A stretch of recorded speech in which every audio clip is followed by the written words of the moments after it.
Ako nga pala si Jason Ayuban, owner ng 4J's Pares.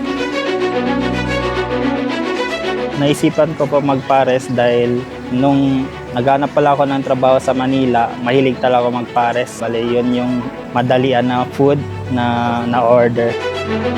Kaya why not dalhin ko sa Zamboanga yung pares ng Manila. Yung pares namin is galing sa pinakuluang talaga ng buto ng baka, kaya lumalabas talaga yung lasa ng baka mismo. Meron din kaming bestseller na leche flan na isa din sa tinatangkilik ng mga customer namin.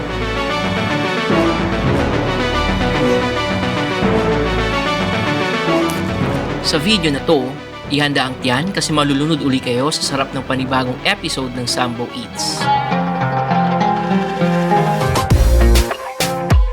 Nandito muli kami sa Mercedes Cabaluay Bypass Road. At this time, binisita namin ang kakabukas pa lang na stall ng 4J's Pares at iba pa. Tara at samahan ninyo kami at pakinggan muli natin ang kwento sa likod ng 4J's Pares at titikman muli natin ang kanilang pares at ang kanilang special na leche flan.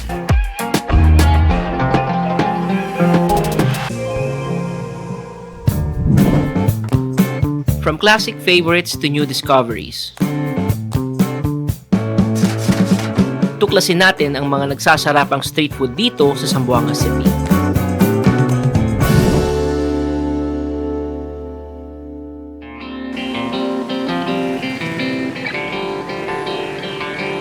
Na-feature na namin ang 4J's Pares at iba pa sa nakaraan naming video.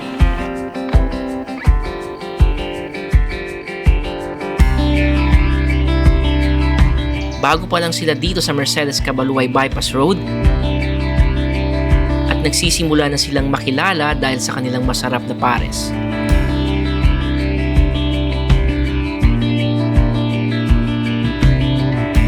Naisipan nilang mag-expand dito sa Mercedes Cabaluay Bypass Road dahil isa ito sa mga dinarayo ng mga naghahanap ng masarap at murang pagkain dito sa Zamboanga City.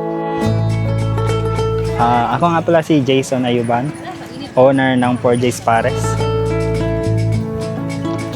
Meron po kaming main branch doon sa Pasonangka. At ngayon, welcome po sa bagong branch namin dito sa Cabaluay, Mercedes Diversion Road. Kakabukas lang namin last week. Open kami tuwing Friday, Saturday at Sunday, 4:30 p.m. hanggang 7:30 p.m. po dito sa Cabaluay, Mercedes Diversion Road. Naisipan ko po magpares dahil nung naghanap pala ako ng trabaho sa Manila, mahilig talaga ako magpares. Parang madalian na food na order. Kaya why not dalhin ko sa Zamboanga yung pares ng Manila. Pumatok naman siya, may tumangkilik naman, salamat sa mga regular customer ko.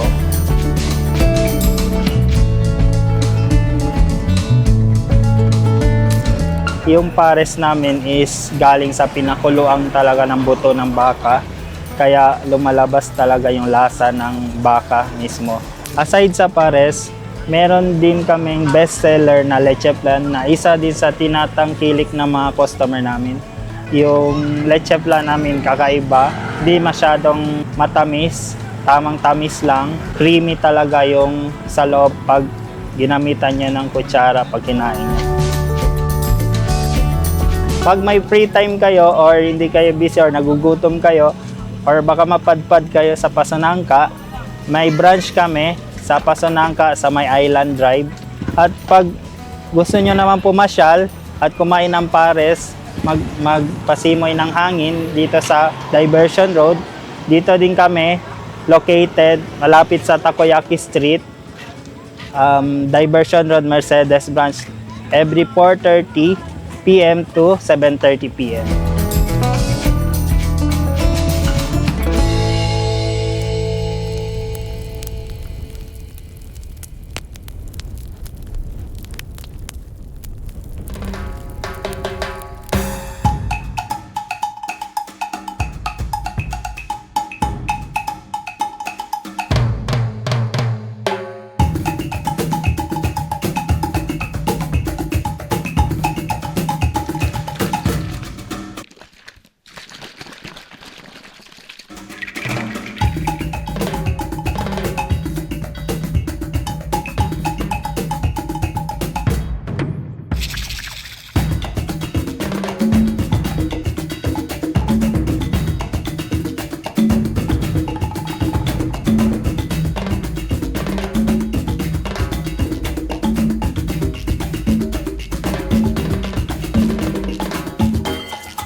everyone and welcome sa panibagong episode ng Sambo Eats. And today, nandito ulit tayo sa Cabaluay Mercedes Bypass Road or Mercedes Cabaluay Bypass Road.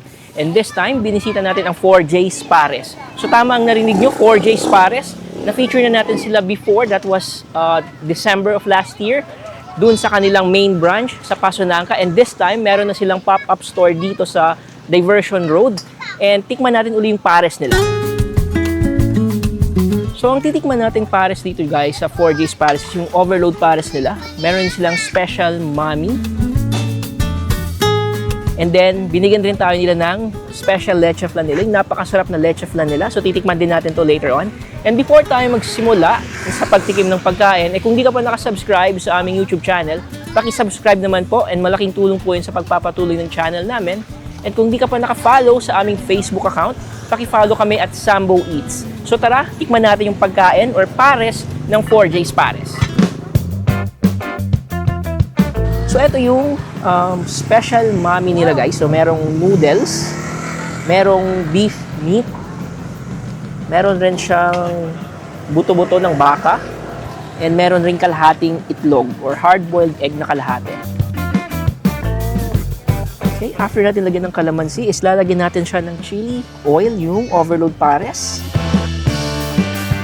Bago natin tikman yung noodles, titikman ko muna yung sabaw. So, haluin lang natin ng konti.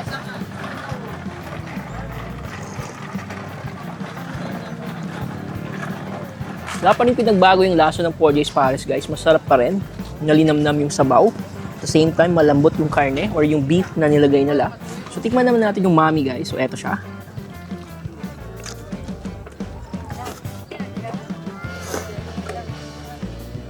Napaka-firm ng noodles. Once again, walang pinagbago. Consistent pa rin yung lasa nila way back nung unang natikman natin yung pares nila way back December. So, ganun na ganun pa rin yung lasa. And yung sabaw, masarap pa rin. So, kuha tayo ng karne. And sa halagang 100 peso guys, ito na yung makukuha nyo. Siksik sa laman, di tinipid yung sangkap. At the same time, masarap. And garantisado akong sulit yung ibabayad nyo sa 100 pesos dito sa special mommy ng 4J's Pares. After natin tikman yung special mommy guys, titikman naman natin yung overload pares. Overload siya kasi ang dami nung sangkap. Merong siomay. So may siomay siya, merong itlog, and madaming karne ng baka. Dito sa Bypass Road, yung pares or overload pares nila is may kasama ng one rice. And then wala siyang bone marrow kasi yung bone marrow is available dun sa main branch nila. Pero meron naman silang option na magdagdag nung buto ng baka, which is yung pinakita natin kanina. So tikman na natin yung pares. So haluin ko lang. Kuha lang ako ng siomay. Then kuha tayo ng karne ng baka. So lagyan na natin siya ng meat. And then, lagyan natin ng siomay. So, eto siya. So, the perfect bite, ayon kay Ninong Rai. So, eto siya. The perfect bite ng 4J's Pares.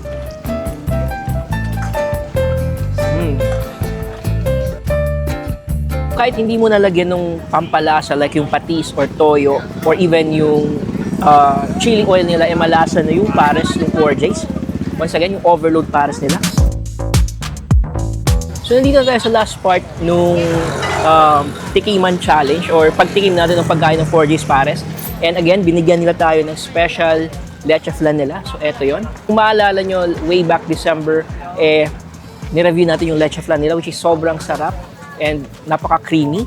So, tikman natin kung same pa rin or consistent pa rin yung lasa ng leche flan nila. So, kuha tayo. First bite.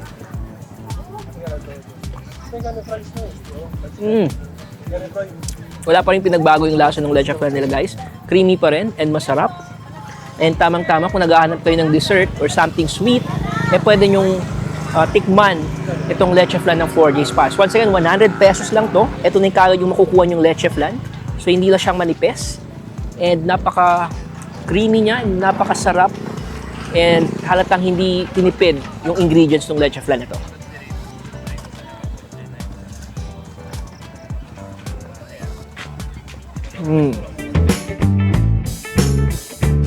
Ang kwento ng 4J's Pares ay patunay na walang imposible sa taong nagpupursige at gustong mapaunlad ang kanilang negosyo sa maayos na paraan. Ito yung mga negosyong dapat nating suportahan.